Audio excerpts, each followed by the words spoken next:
नमस्कार सर्वांना। आज मी तुम्हाला एक सोपं आणि उपयुक्त योगासन सांगणार आहे। त्या आसनाचं नाव आहे ताडासन।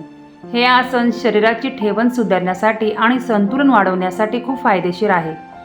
तर ताडासन कसं करायचे? पाय एकत्र करून सरळ उभे राहा, हात बाजूला ठेवा, खांदे सैल ठेवा, श्वास घेत हात हळू वर डोक्यावर उचला, टाचांवर उभे राहून शरीर वर ताणा।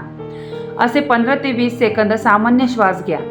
श्वास सोडत परत सामान्य स्थितीत या। 3 ते 5 वेळा करा। ताडासनाचे फायदे असे असतात: शरीराची पोश्चर सुधारते, पाय गुडघे मजबूत होतात, संतुलन वाढते, एकाग्रता सुधारते, शरीराला ऊर्जा मिळते। तर कधी करावे हे आसन? सकाळी रिकाम्या पोटी सर्वोत्तम, किंवा तुम्ही अभ्यासाआधी आणि व्यायामाच्या आधी करू शकता।